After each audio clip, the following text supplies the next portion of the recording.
Sure I am. Want to see my gun?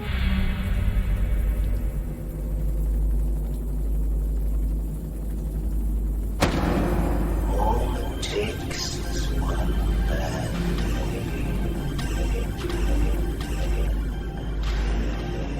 day. You've eaten Gotham's wealth, its spirit, but your feast is nearly over. This is not my home. It's an operating table. And I'm the surgeon. Why aren't you laughing? From this moment on, none of you are safe.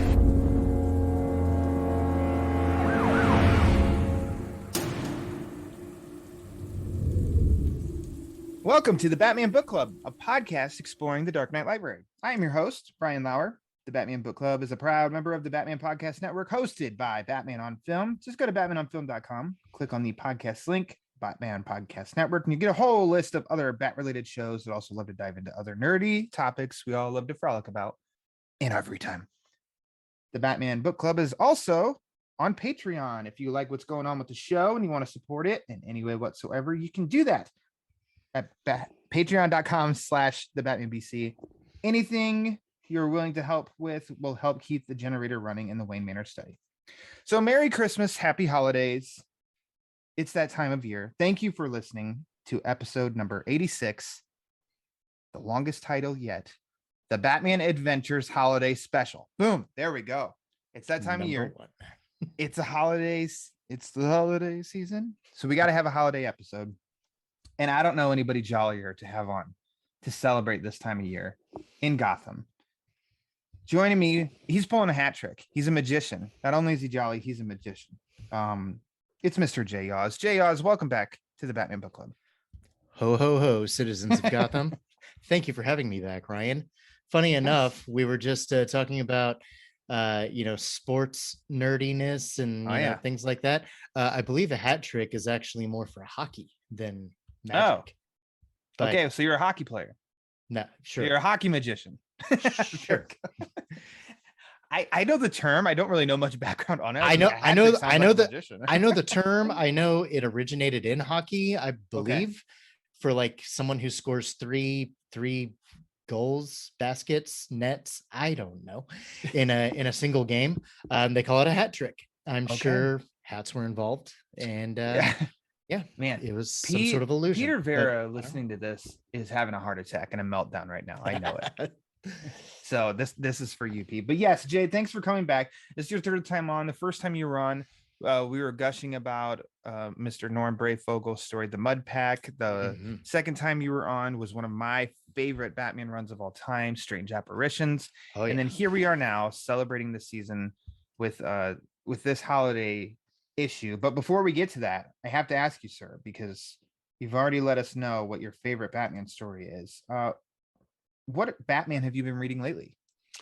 Let's see. Because I cover it more than anything, I've been reading Batman 89, which has just been kind of okay. After a year away, self-imposed exile away from the main Batman book, I jumped back in with Batman 118 and thought it was the best the title has been in a long time. So I enjoyed that. For you. Yes. So you haven't been on the main title for like a year. Oh yeah, it was I mean, I don't know how much negativity we want to get in here, but don't have to get into much. Well, I'm pretty sure it was after that Clown Hunter special that I tapped out. I could not do it anymore. It just I'm committed. I write for reviews for Batman on Film, so I've read every issue. But as I said on here, and I did not like it because I like liking things, I did not enjoy Tynan's run on Batman. And Joker War, everything post Joker War really made me like Joker War more. But I just didn't enjoy it. So that's awesome to hear. I think you and I somehow we exchanged comments about it on Twitter.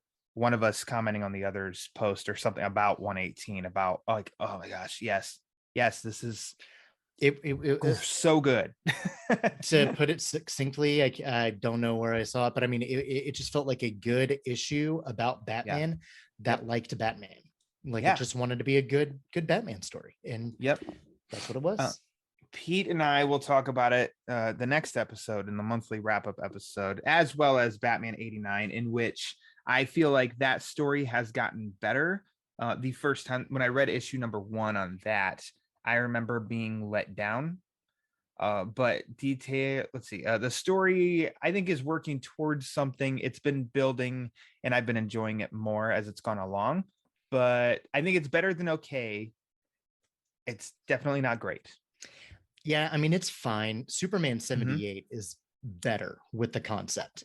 Like it definitely feels. I mean, I love Venditti, and who is it? Wilfredo Torres. Great stuff. Definitely feels like an extension of that era of Superman. Batman 89 is okay. I mean, I'm not having to force myself to read it, but I mean, it's kind of one of those things that's like, okay, I'm reading this more because I'm reviewing it than anything. But I mean, it's all right. But I've also been enjoying Batman Adventures Continue, and Batman Scooby-Doo Mysteries. Those are nonstop fun. I've cut back a lot on what I'm reading lately. So I've gone back to a bunch of trades that I've had in my quote unquote pile, my digital pile to read. Just got finished reading like a Batman by Neil Adams, like volume 1 or something like that. Which was a lot of like World's Finest or Brave and the Bold. Yep. Maybe both, I can't remember, because at certain points they felt like the same title, but just a lot of really weird late 60s early 70s goofiness, especially when Bob Haney's involved, who was just like a mad genius, because none of his stories really made sense, but they were a lot of fun, and that's all you really want. Sometimes that's all we want. Yeah, exactly. Exactly. So I always say I would rather have like some earnest goofiness than like forced cynicism and just trying to be gritty and dark just for its own sake. I'll take something silly most of the time. Yeah, that's great. But anyway, great, good stuff. Always fun to dig into the pile, the stack, the archives, as well as keeping up to date, which you are. But let's not hold off any longer. Let's plug in the Christmas tree. Let's turn it on. Let's pour a Batman Forever glass of Mountain Dew and dive into about Jingle Bells and Batman smelling. Yes, we'll sing the Batman Christmas Carol, and let's talk the Batman Adventures Holiday Special.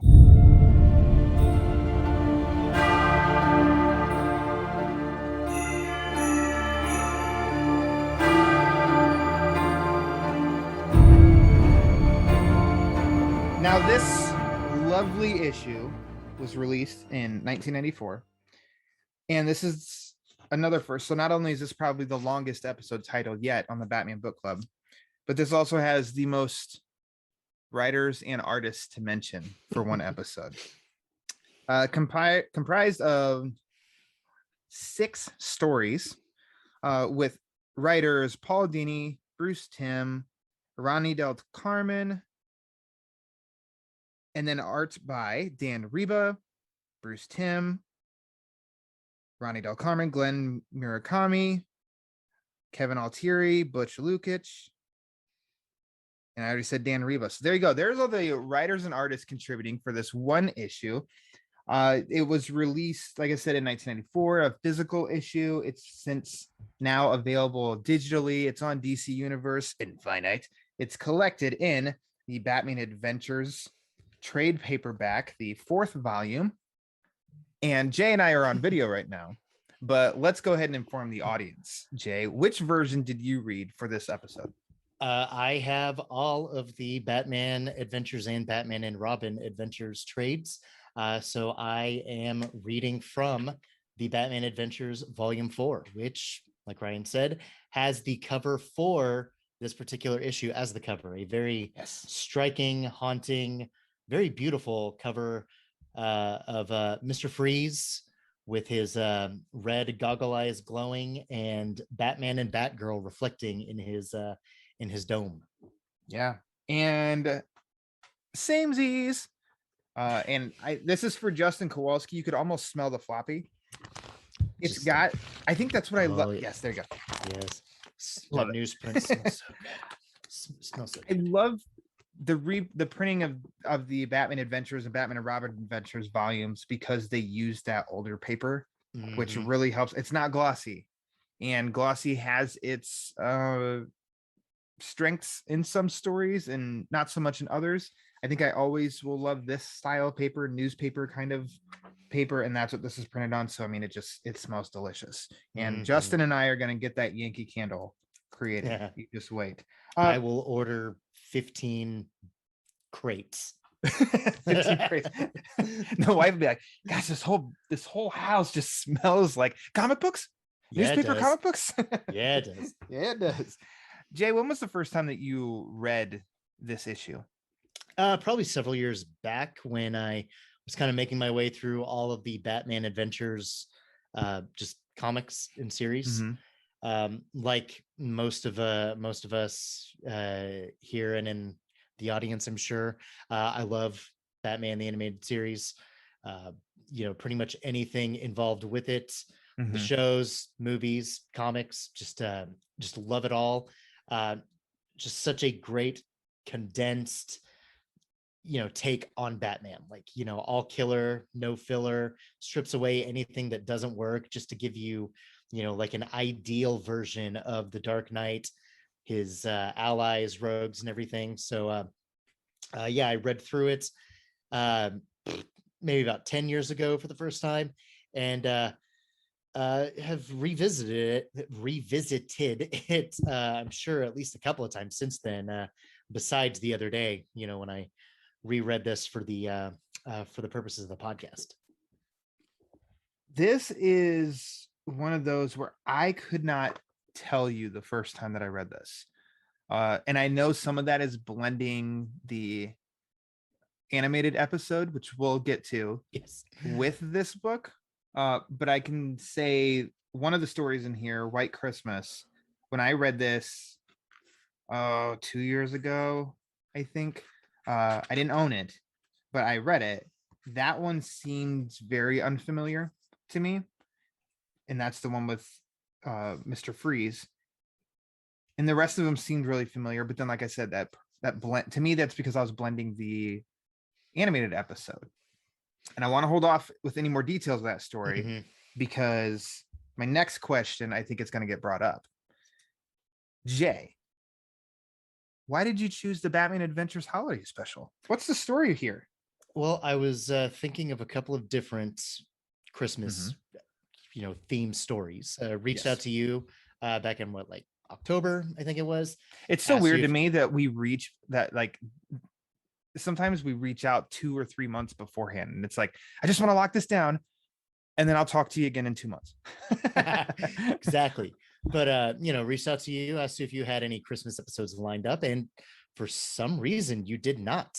I didn't. So I was thinking of a couple of different issues from over the years. I was thinking maybe The Silent Night of Batman, which is a classic. I think that's a Denny O'Neil and Neil Adams story, like just classic. I know it's Neil Adams. I'm pretty sure it's Neil Adams.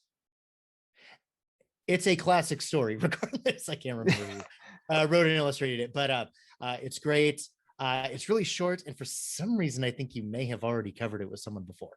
But I know that nobody has covered this issue, so that's one reason. But also, the Batman Adventures hasn't gotten a lot of representation on the podcast, not because it's not great, but I've tried to think of a couple of ways to maybe pitch it as an episode, but the strength of these series is that almost every single story is like a one and done issue, and that's it. It's not like multi-arc stories, but that's also the weakness for the purposes of the podcast, because it's like, well, a lot of these, I mean, they're great issues and stories and stuff, but they're very lean, so it'd be like a 20-minute episode.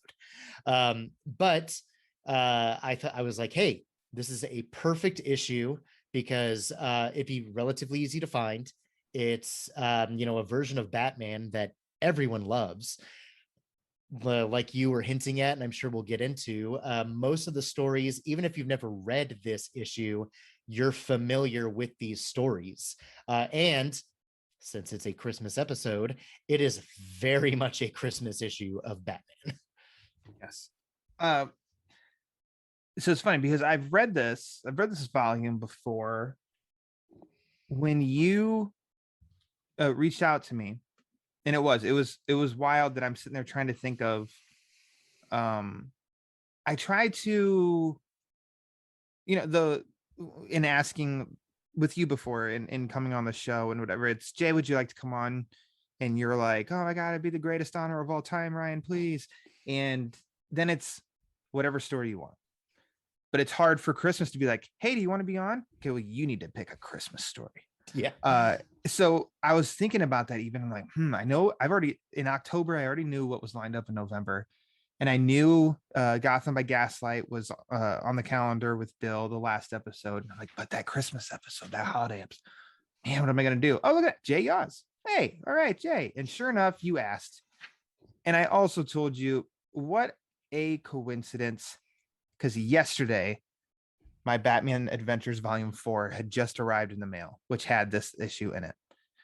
In which that's where... Yeah, because I thought I had all the volumes. Then as I was going through, because I have a lot of stuff packed up, and I went through and I looked, oh my God, I don't have volume 4. And just out of nowhere, sometimes, collections and books all of a sudden aren't available. And I still saw this one was available, and it was like $16 or something. And I need to get it so I can complete it all. And yeah, so it had just arrived. You had said about Christmas, this Christmas issue, or this holiday issue, is in this book. And then that even helped your decision too. You're like, well, because of this little bit of serendipity, I think we have to do Batman Adventures. So that's the peek behind the curtain that you didn't ask for, on how Jay and I got to this moment on this night, talking some holiday stuff. The readers. Yeah, the people, readers, listeners, whatever. Everyone. I'm tired. Fantastic. So I think also, usually I always say, like, we don't have to go page by page or something, but this has, how many pages is this in total? Like 35, 40 maybe? And to say that it's maybe what? I think it's like over 50. Okay. And I do say, there's 6 stories. But the first story is just an intro, in which it's 1 page. And then you get the kind of 4 full-on kind of shorts. And then the last one is really brief in itself. So I think we can go through each story, in which intro, by Paul Dini, it's a fun intro of, it's Christmas time.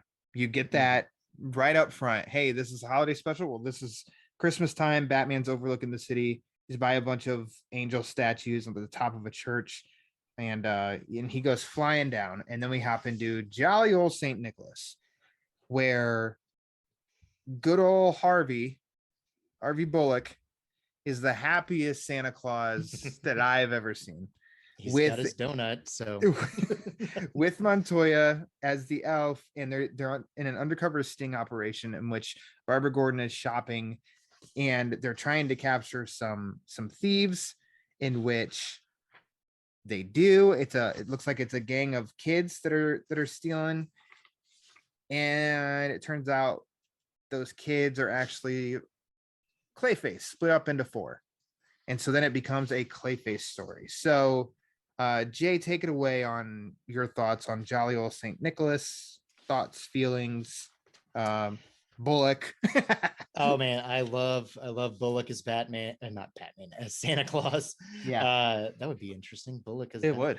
Anyway, I love Bullock as Santa. It's just just a funny dynamic, and Montoya as a equally disgruntled elf, because she doesn't want to have to be there any more than he does. But he's just crotchety and bitter, and is just getting the job done, but doesn't necessarily like the way he has to do it. It's a fun story. It is one of the more lighthearted and entertaining stories in the entire issue. There are a couple that get a little more maybe morose and reflective, but this one's just a lot of fun. I love Clayface. Clayface is one of my favorite Batman villains, just because he's so weird and gross, and there's just so much you can do with the character. Okay, we're on a streak now too. Your third appearance. This is our third time talking about Clayface. Oh my gosh, you're right. We finally figured it out. I didn't mean to do that, but you just that's okay. Code. Now we know. Carry on. I mean, it's just great. I mean, there's lots of just really fun sequences in here. Like Barbara rushing into a dressing room, and it's not fun, but I love the little detail of her stepping on one of those little pins, like a stick pin to like hold like a shirt together, and then just that poking her in the toe while she's trying to get her costume on. And then I mean, I kind of flinch every time I see that happen, because that does not look like it feels very good at all if you've been stuck with a pin, especially. But it's a little bit of Marv and Home Alone stepping on the nail. It's I mean, it's just a fun little detail. It's not necessary, but it just kind of adds to it. And the great joke of Clayface being on the ice, and then Batgirl telling Bullock and Montoya to shoot the Santa, and he just says, "You wouldn't."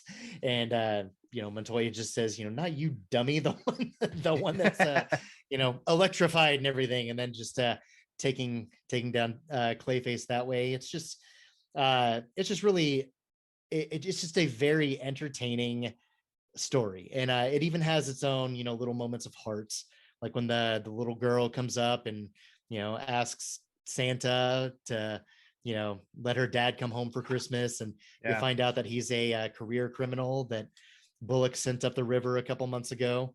So there's some nice little emotional moments in here, but it's a great, really entertaining way to kick this off.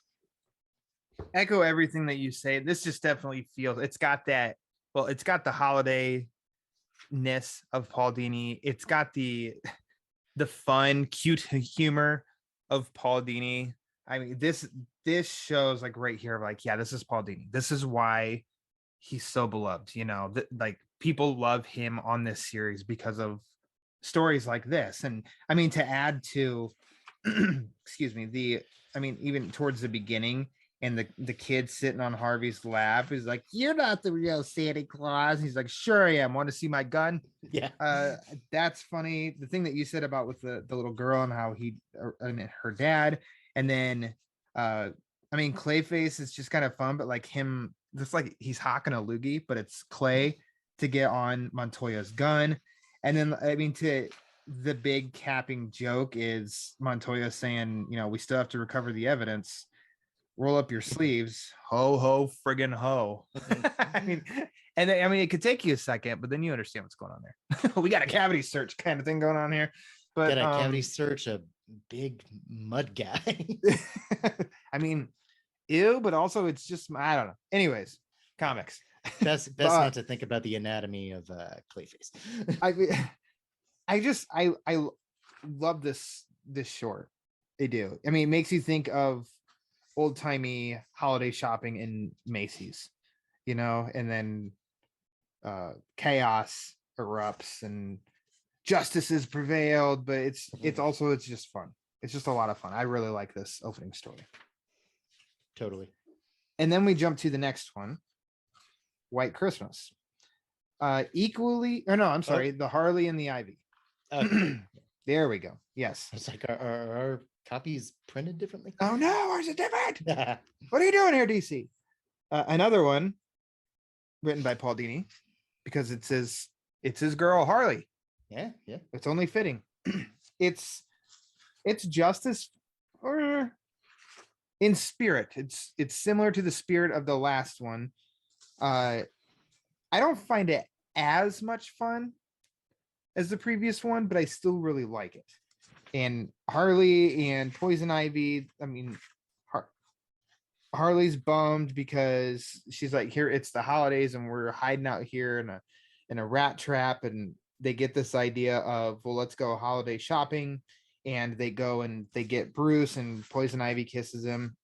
And now that he's under their control, into which it's a shopping spree. And when you've got the Wayne credit card, sky is the limit. So they go on a shopping spree. Then it ends up to where they push Bruce down an elevator shaft, or Harley kind of makes him back up into an elevator shaft. They think he's dead, and then Batman comes, saves the day, tracks him down, chases him, and a nice fun joke at the end that Harley finally got her Christmas tree, which is set up at the very beginning. Landed on top of her, but yes, details, semantics. And Poison Ivy at the beginning had said how much she's against the whole mad campaign of botanical genocide that grips this country every December. And Harley just wanted a Christmas tree, and then at the end, she got her Christmas tree. And Harley's Jewish too, which makes it even funnier. There's a real head scratcher, but she's a wild card. The Harley and the Ivy. Jay, how do you feel about this one? Yeah, like you said, it's a lot of fun. It is very, it's even more so just very broad comedy, because I mean, even in the issue here, you have a page that's just a fashion montage. Yeah. And of Harley and Ivy just trying on different clothes and perfumes and laughing at each other's silly hats and everything. Lots of great just physical comedy and emotive acting from who was this? It was just Ronnie Del Carmen's pencils, right? Yes. Yeah, Ronnie Del Carmen. Just really expressive faces from Harley and Ivy, and even Bruce, who's more stoic through most of the issue, because he's trying to fight against their control. But that just kind of makes it even funnier that this is something that he's begrudgingly doing because of this not necessarily mind control, but this lipstick that they use to get him to do what they want and everything. But yeah, it's just very entertaining, very silly. We've been dancing around it a little bit. I think of the stories, this is the one that definitely plays best as a cartoon rather than as just like some of these. It feels like you can definitely tell that obviously they were all written and illustrated for a comic first. But this one would almost, you can almost see the other way around, that maybe it's one of those where they did it as a cartoon first and then just adapted it to a comic issue just for fun and everything, even though that's not the case. Does kind of have that feeling, but it's still just a lot of goofy, silly fun with a lot of genuine laugh out loud moments sprinkled all throughout. Yeah, and I want to comment how you mentioned you were talking about the art specifically. What always fascinates me with this version of Batman, the animated series version of Batman, that whole world is, you look at this issue, Dan Riba, Bruce Timm, Ronnie Del Carmen, Glenn Murakami, Kevin Altieri, and Butch Lukic. Got all those people, but yet all of this definitely feels, you could almost be thinking this was the same person doing the entire book. And that just blows me away with this world, this section of Batman, because you even look at the Batman TMNT Adventures book. That looks like it's straight from the series, and I think that always just kind of, that's John Somariva, Uncle John. All these years later after that series, and he nailed that look, and that just always blows my mind. I'm broken record now with in saying this, but I like it because it always fits, even if it is a different artist. And yeah, I get what you're saying on this one feels the most cartoony. I get that, and I think The story is fun. But I see. I don't want to talk negative about it. It's fun. There we go. I'm done. I'm done. It's fun. Since you're not going to talk negative, I'm going to give another shout out to some of the other artists, just following in that line of thinking. Even later on in this collection, you have work from Rick Burchett, who's great, but Mike Parabek, that guy, unsung hero of these Batman adventures issues. Like, I mean, he's just from his work on these series alone, he's one of my favorite Batman artists ever. He sadly passed away. I want to say in the mid 90s. So he didn't have a very long career. But he, I mean, just great individual style that still play to your point, like you were saying, it's an individual style that still fits in with what everybody else is doing. Like, even though, Bruce Timm looks like Bruce Timm, and Dan Reba looks like Dan Reba, and Ronnie Del Carmen, and Glenn Murakami, they have their own distinct styles. They still all fit in with the Batman animated series aesthetic. So yeah, just wanted to throw out some appreciation for like I said, an unsung artist that doesn't get a lot of recognition because his career was just so short. But that some of the listeners might not be aware of. Yeah, check out some of his work because it is phenomenal. Much appreciated. This was silly, fun story. It's very light. It's not really about much of anything except slapstick, goofy hijinks, but that's fine. That's all it needs to be. Yep, exactly. That's all it needs to be. With the Harley and Ivy, just like their episode in the series, that I love that episode because it is just fun also. Yeah, because it makes sense, and this is way before the point of where they're at now in their histories. Like, this was closer obviously to Harley's beginnings, and they feel like they belong together, like as pals in an episode that fits, but yet they're also opposites. So the whole opposites attract thing always holds true. Yeah, I think. And they're great comic foils for each other. Yep. Yeah, exactly. And so that's why this short story is fun. It's fun. No negatives here. It's fun. Moving along is White Christmas, and I won't say that this one is fun, but I will say that this is, I'm checking Paul Dini, you magnificent bastard. Because this is another just great story from him. And it's yet again dealing with Mr. Freeze. And this surprised. So this one's obviously the fuzziest because, like I said, I don't think I read this issue very much. And the other portions are in the episode. This one is not. What? Which is a shame because that may also work for its benefits because it's the best story of the issue. I think so too. And not to say that being adapted to animation in a very well-known, very beloved episode that people watch year after year takes away from the other stories. But the fact that this is just a comic story in its purest form, it is it hasn't had an adaptation. There's some elements of it were kind of there, at least in spirit, in like the Sub-Zero movie. But even then, that's only in the broadest sense of they both feature Mr. Freeze and he's trying to do something for his wife, Nora. It's so saying that, this was an inspiration for that movie is a little bit of a stretch, but yeah, I definitely think that helps it just because it only exists in this form. So it's all the more impactful because you're not thinking, well, I really like how it is here on the page, but in the animated episode, I kind of like how they did this better.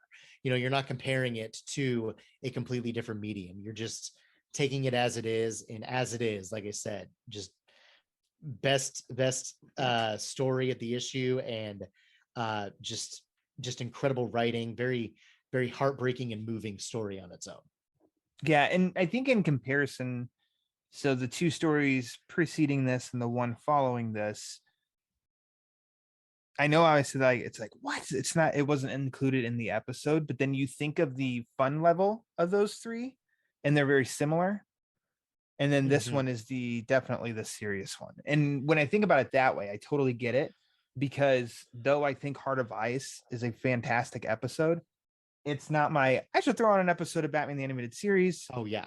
And Heart of Ice is the one. I choose Harley and Ivy. I choose Christmas with Giallo or something, fun, something like that, which is just kind of like giggly Showdown. Yeah, exactly. I love the Underdwellers episode. Let's not go that far. I genuinely love the Jonah Hex episode though. Yeah, that one's good. I like it. So this short story is, I mean, in a nutshell, Mr. Freeze has broken out of Arkham.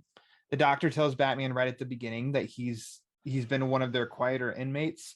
He's never tried to escape before, but he kept asking about the weather and if it was going to snow on Christmas Eve. So then it shows Batman in action, saving some people because it's a blizzard now in Gotham. And he's saving some people, being a hero. You know how it is, until he does track down Mr. Freeze, who is in a graveyard, and he's fighting Batman. And then we learn, and we get a good page of where Batman gets thrown up against the large tombstone. And then he looks, the wreath had fallen off, and then he sees that there's a letter. It says, "Mom and Dad, Merry Christmas, love, Bruce." And then he looks up, and it's the Wayne tombstone. And that's touching. And then we realize this was another connection to Nora. And Victor and Nora were married 10 years ago on a snowy Christmas Eve. Nora loved the snow. I thought it sad that there should be none this year, and I wouldn't want my Nora to be sad tonight. Oh my gosh. Like, yeah, man, that's good. It's a gut punch. That's good. And that's what makes Mr. Freeze, that's like his strength is in tying to Nora. And I mean, I'm not going to say don't let anybody else ever write him, but clearly I think Paul Dini knows Mr. Freeze because his stories and writing him are so damn good. And he's not this buffoon that's just out there to be, I'm just here to be silly or anything like that. It's like, no, this whole motivation, he's got one goal in mind: get out of his way or be frozen. He's going to accomplish this. The task is always Nora based. Yeah. And then look, right after he gets that, he Batman takes him in. Needs like, it's kind of like whatever. Yeah, he's almost a tragic hero. Just he goes about his his means are not altruistic. They're not benevolent. But he's not a just a froth at the mouth, scheming megalomaniacal villain. He has one specific goal in mind.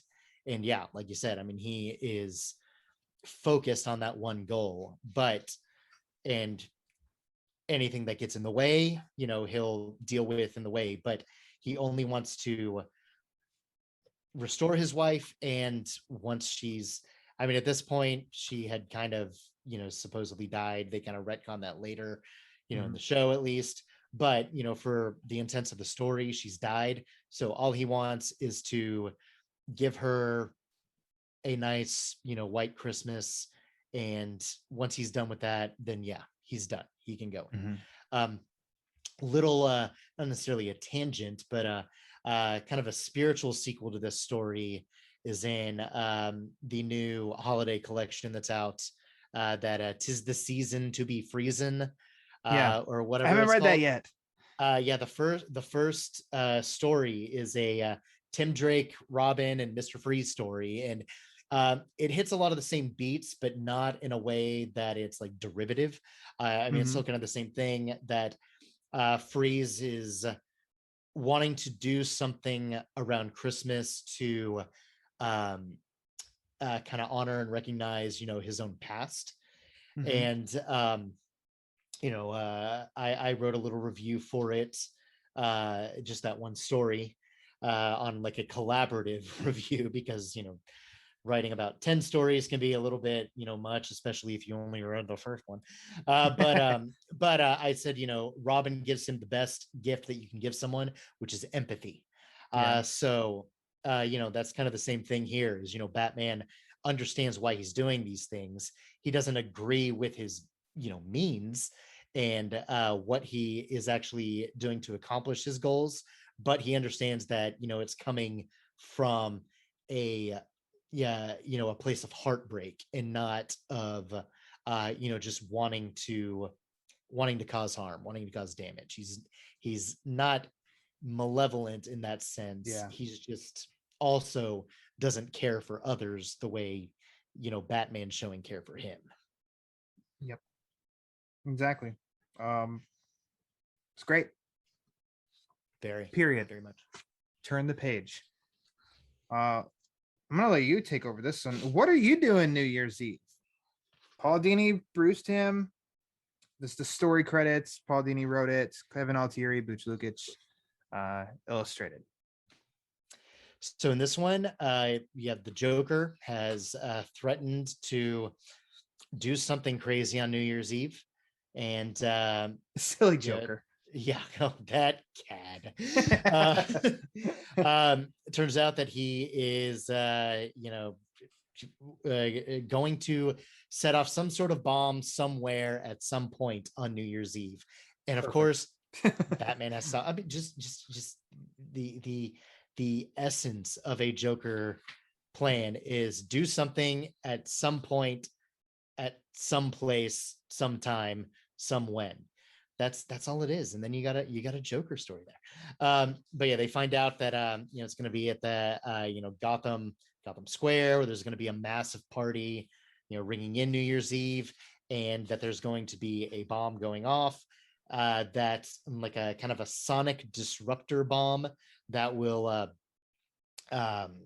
kill anybody who is not wearing some special headgear. And Batman's like, oh, that won't be too big a deal. I can just go there, find him, he'll stick out like a sore thumb. But also he handed out a bunch of Joker masks to everybody, so everybody is a Joker on New Year's Eve. Well done.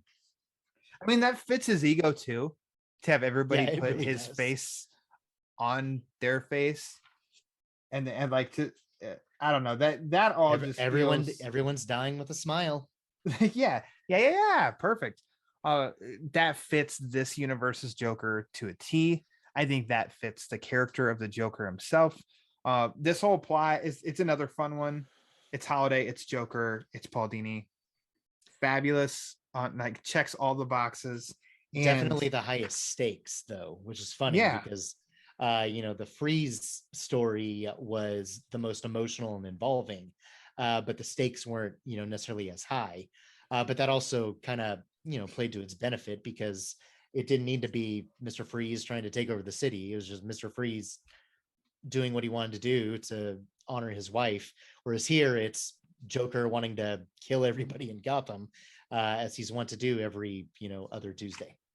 Of course, they didn't know this at the time because this was 2 years prior, but definite similarity to the Long Halloween New Year's issue, where Joker, he's everybody's gathering at Times Square on New Year's, so he's gonna drive the plane over and gas them all. I mean, a little similar in that plot, but I mean, overall, it's so weird.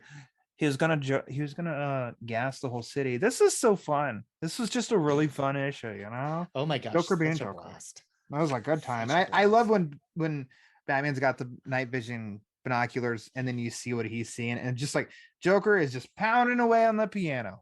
Look at this guy tickling the ivories. I love it. Yeah, and there's some great just sequential storytelling here, especially when it finally gets to the countdown. Yeah. 10, 9, 8, 7, 6 down to 1. Just each panel is like a different action.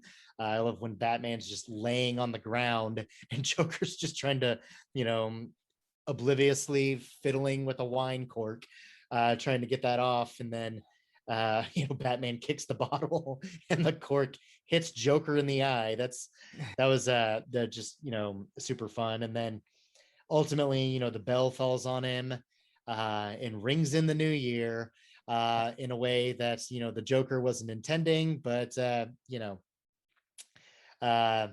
that's just, Rare how blood. things happen sometimes. Yeah, there Rare is blood, bare too. blood there. Uh, Yep, Batman gets shot in the arm, and there is some definite blood leaking out of his right bicep there. I mean, this is another fun story. I thought is a great creepy image showing that first the doctor who's got the Joker smile right there at the beginning. Definitely makes me think on a nice nod to the old Joker, like Batman #1, and that's what I thought of there real quick. But overall, that they have. Fun. I like that there's a dog in all the madness wearing a Joker mask as well at Times Square, Gotham Square, whatever. Oh my gosh, I just noticed that. Ridiculous, but it's fun. Oh yeah, it's amazing. Great. And then at the theater, there's Natural Born Swillers. Wonder if that's a movie or a okay illicit movie that maybe we shouldn't be talking about in a child's comic book. But oh my goodness, got to go back and edit that out. Yeah, definitely. Jay, you rascal. Come on. I'm sorry. This is a family friendly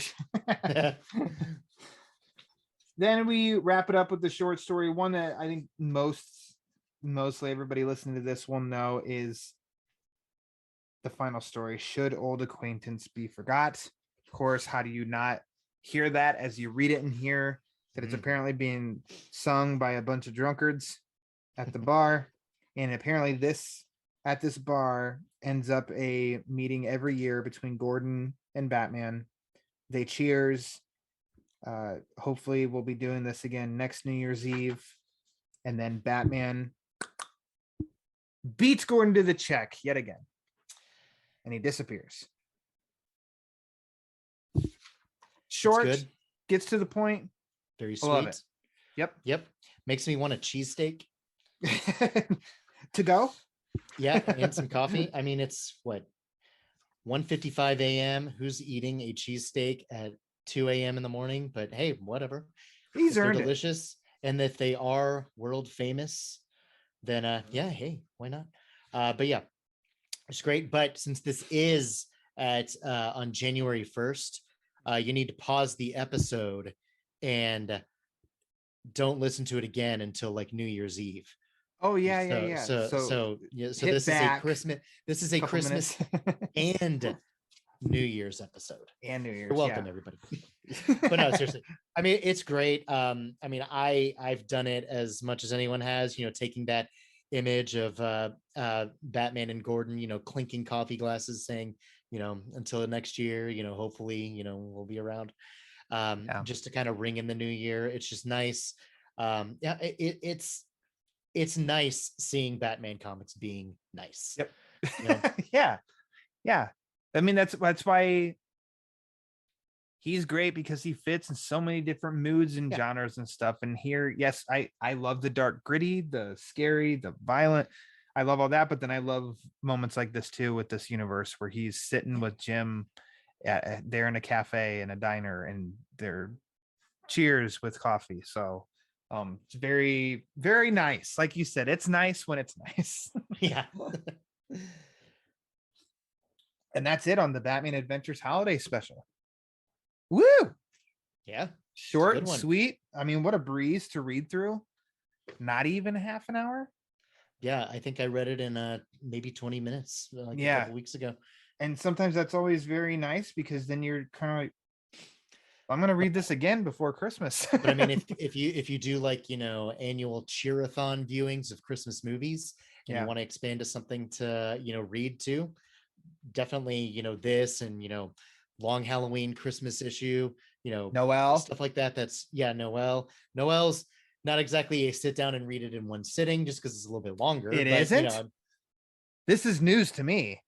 I cancel everything. I tell work, you have to wait till I finish this book, okay? Well, But then anybody there's- but Ryan. Yes, there you go. There you go. Is it Detective 826? Also by Paul Dini? That's the Joker. Sleigh Ride one. Yes. That's Yeah, with another Robin, annual which read. I'm trying to track down a physical copy of that because I got I finished my Tim Drake Robin and Red Robin runs of the actual series. So now I'm trying to find some noteworthy other issues just to fill in that gap. So Isn't that funny? you know, I've I completed my finished, mission. so I need to keep going. Yeah, I need a new one now. Let's go. Let's go. Let's get into some favorites here. All right. Number one, favorite part. What was your favorite part of this issue, Jay? Golly, I mean, it's crazy because there's like you said, there's 5, technically 6 different stories in here. Just for laughs. I love just the punchline of the tree falling on Harley and Ivy. That's fun. Just for pure like excitement, love that countdown in with the Joker and what are you doing on New Year's Eve? I just love that visual storytelling there.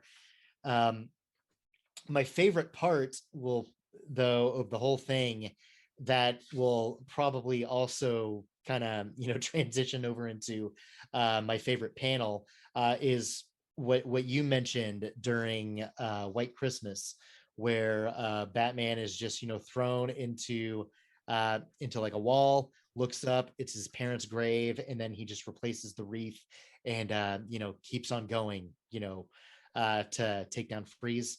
Just a beautiful beautiful scene.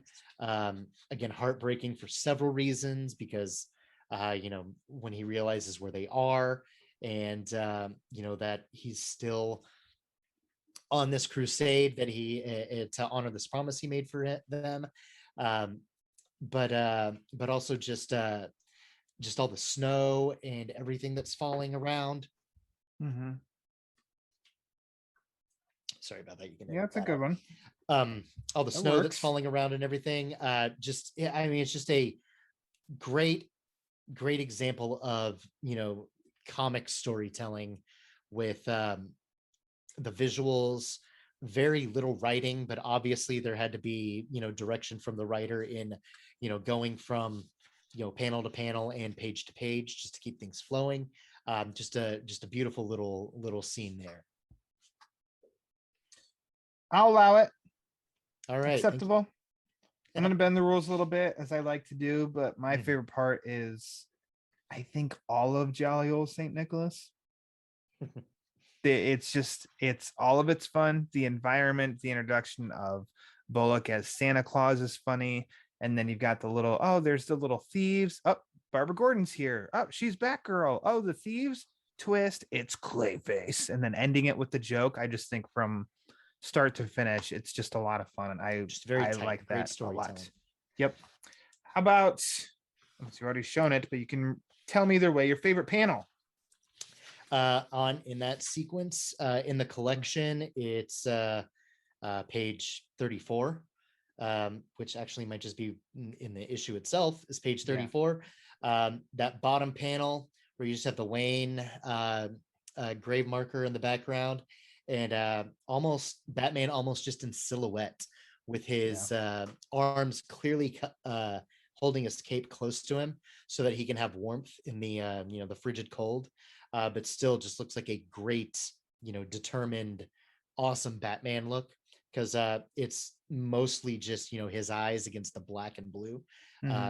Just in context, it's amazing, and just on its own, it's just a great shot of Batman. Utah, give me 2. Yeah. I agree fully. Always say it on here. Here we go. Same page. Same floppy page. Same floppy page.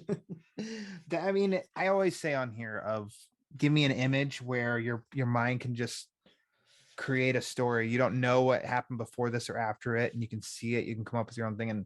And here, there's no dialogue. Batman, like you said, almost in silhouette. You see the Wayne grave in the back, and there's a wreath on it. It's snowing, so you could put it together yourself. Like, oh, it's like Christmas. Oh, Batman. Ooh, Batman, he's alone on Christmas. You know, but it's just a good image. Period.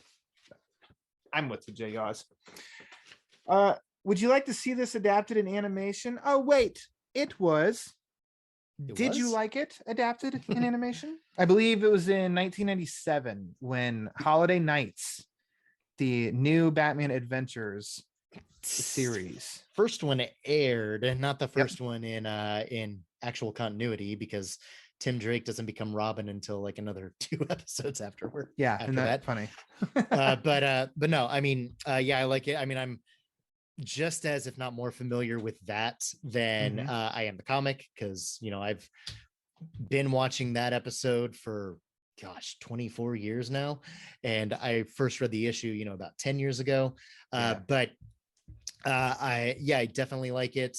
Like I said, there were parts of it that I think, especially with the Harley and Ivy story, that benefited from being in motion more, because I mean, I watched the episode like last week just for fun, for cheerathon viewing, but also just because it's fun to watch some Batman while you're reading Batman.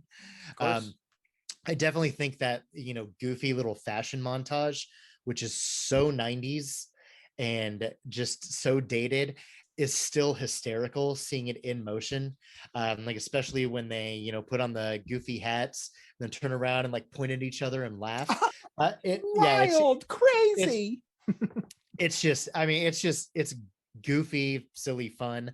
But yeah, the episode as a whole, I mean, about the only detracting factor is it's in that newer the new Batman Adventure style, which I'm fine with, but I definitely like the older original animated series style. Sure. So it would have been nice to have it with that aesthetic, but it still works. It's still a lot of fun. It's a good Christmas episode and a good Batman episode too. Yep. I know I quickly was like, what? I would have liked to have seen White Christmas included in that, but that would have meant, due to time restraint, you cancel one of the other stories or you shorten them, and yet all 3 of them, each of the 3 stories included in there are about 7 minutes each. And I don't think any of them overstay their welcome. And then we even get the nice capper of Gordon and Batman at the end of that too, that's included. So I don't know how they could have fit it in and made it work. It would have been cool to see it, but that's kind of maybe my only negative. But yeah, but I mean, the pacing of the episode did benefit more from the stories that they chose, like you said, because they're all a little more, on the lighter side and kind of like driving action and everything through them. So having that in the middle might have had a more emotional impact, but it would have messed up the flow of the 22-minute episode. Yep, agreed. Jay, do you have any final thoughts on the Batman Adventures holiday special? I mean, it's something that you should read if you like Batman. I mean, I mean, done. Not just as a great Christmas and holiday selection, but what it represents as a whole. I've considered, like I said at the beginning of the episode, just in maybe even showing my hand a little bit, anything from the first issue of the Batman Adventures to the last issue of Batman Adventures, and all the series in between, there's hardly a dud in there. Like, every story is good, if not great. Some of them are the best stories featuring some of the characters. Like this run features the best Killer Croc story that's ever been written. And whoa, I know. No, really, I'm serious. And it's also kind of heartbreaking too. It's just, Like I said about the animated series itself, it's the essence of Batman. Just strip away anything that's almost like superfluous or unnecessary, and then just get what makes Batman work, what makes Batman a great character, what makes every character who's around Batman work, and what makes them great, and then just tell great stories with it. So, it's a good sampling of this comic series and a good representation of just how great this whole series treated the world of Batman as a whole. So yeah, I mean, I just pick it up and read it if you haven't already, and you're going to want to read more, I guarantee. Yeah. Fully agree. It's a great annual read. Christmas and Batman go together like Batman Forever, Glass, and Mountain Dew. It's perfect. Meant to be. It's a great yearly read. It's, I mean, easy to track down now thanks to everything being digital. I think it's like $2 maybe, or like I said, DC Universe Infinite. It's available. Track it down, give it a read. It's just fun. A lot of fun. Christmas Batman. And yeah, if you like Batman, you'll like it. Yeah, there you go. So, all right. A quick thing before we head out of here, Yaws. We got to do the poll question. The upcoming poll question. So the last one that I asked pertained to Gotham by Gaslight. The fine folks, you will fine folks, have all participated. You voted, always appreciated. And the question was, which killer revelation worked better for you, the movie or the book? Jay, I'm not going to put you on the spot if you voted or not, but if you had to vote, which would you choose? Which worked better for you? I did vote, and good. I voted for the book, with caveats. But since there are only two choices, which is also funny enough why I voted for the book. In either one, it's pretty well telegraphed who the killer is. I just felt like the story that was being told in the book was, even if the twist wasn't as shocking as maybe they intended it to be, I felt like it was more thematically consistent than let's just make it who it was in the movie, which felt like a twist for its own sake. Gotcha. I get the point of not wanting to do a direct adaptation to where you just get bored because you know everything that's going to happen. So I respect that, and can at least admire the choice, because it was a pretty ballsy choice that they made there for the movie. But I just don't think the movie. It's not just the twist. There were things about the movie that didn't work well for me either. So I think the book's revelation of the killer worked better for me of the two. Okay. Well, you're speaking for the audience, because 64.1% agree with you, Yaws. That's more than half. That's more than half. I thought it was going to be closer. I voted the movie. I voted the movie. I was caught off guard with the movie. I liked the changing it up from the book. It totally worked for me. So I haven't watched the movie in a year or two. Maybe I need to do it again. I've seen it once when it came out, so maybe and didn't work.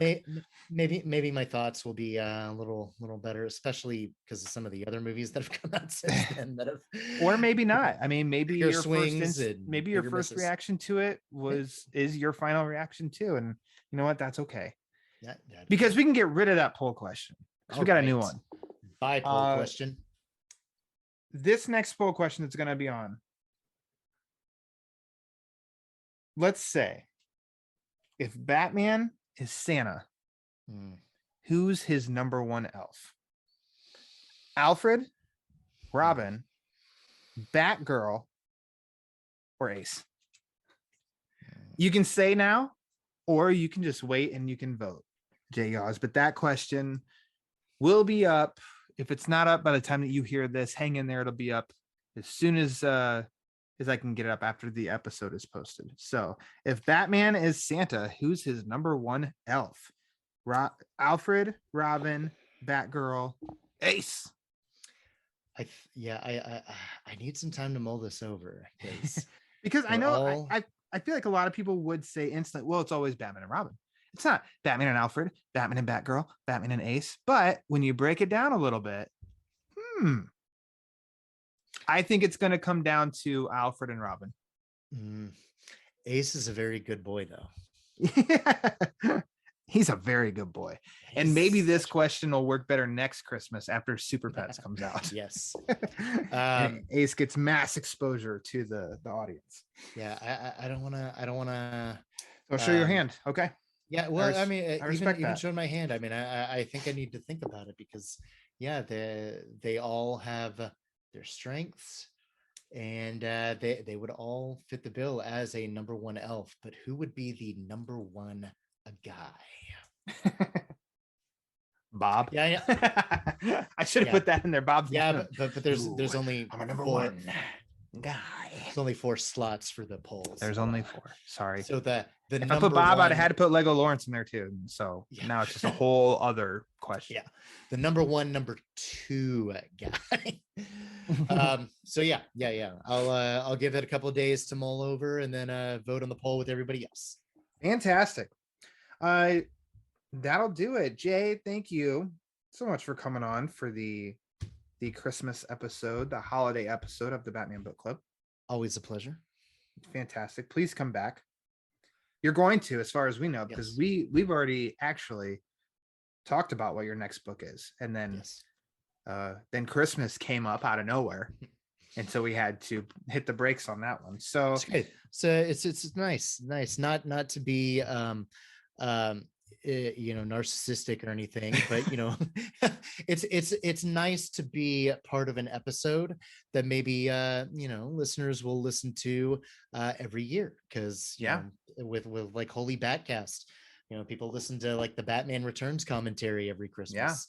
And guilty. I love doing that. I go back and listen to, they're more evergreen and timely every year. It's like, let me go on some Batman content and stuff. So if you're still listening to this episode and 2037 and we're all still here, hey, from I hope so. This. Oh man, I hope so. I'm gonna be hurt and my knees will hurt even more, but that's okay. I will gladly come back whenever we have time to do the next book book, which we are going to tell anybody yet. Oh my gosh. Yet. If people aren't following you, why don't you go ahead and start plugging away? Where can they find you? On Twitter, which I don't know, I'm feeling a little kind of overwhelmed by a lot of Twitter stuff, so I haven't been as active on it the past week or so. Just sometimes you need to step back and cool your jets. Absolutely. And everything. Yeah, but I hear you. But I'm still checking it. Obviously that's how I got the link to do this very episode was from there. And I'm still around, so you can still reach me at JAYAWS, and I do a lot of comics posts at Comic Pause, write reviews, my own blog Comic Pause, write reviews for Batman News as well. I'm just all over the place.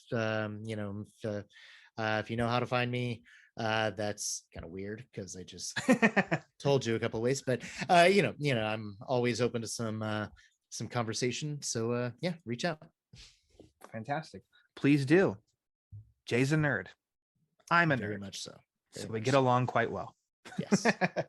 As you probably already know, but you can follow the Batman Book Club on Twitter and Instagram at the Batman BC for upcoming episodes, latest episode drops, and sometimes some giveaways. Make sure to subscribe to the Batman Book Club YouTube channel. Podcast episodes drop there, but also the From Page to Screen discussion I had with Paul Herman on Under the Red Hood the movie and the material it's based on, compare and contrasting. If you want to write in for questions or comments, you can do that at thebatmanbc@gmail.com. As I said at the top of the show, if you like what's going on with the show and you'd like to support it, there's a variety of ways you can do that. One is patreon.com/thebatmanbc. It helps keep the generator running in the Wayne Manor study. You can also go to you don't have a Manscaped promo yet, so I don't, and I don't know. I don't know if I should be offended by that. I'm holding out for Mountain Dew sponsorship. That or Hoopla. Yeah. I haven't mentioned Hoopla yet, and I drop Hoopla a lot. Okay, come on, Hoopla. Okay, Hoopla. Come on, Hoopla. Anyways, it is. It's great. The T Public Store, Batman Book Club T Public Store link is in the description on the Linktree link on Twitter, or you can just go to tpublic.com/thebatmanbc, where you can get Batman Book Club t-shirts, hoodies, onesies for the youngsters, notebooks, stickers, magnets, all that good stuff. But if you want to support the show and you don't want to spend any money at all, that's 100% a-okay. You can do it by rating and review on the Apple Podcast page. The link to that page is in the description of this episode. The more reviews the Batman Book Club gets, the more it helps spread the word. And as we all know, the word is panic. So for Yaws, I am Ryan Lauer. And until next time, Merry Christmas, Happy Holidays, read more Batman comics.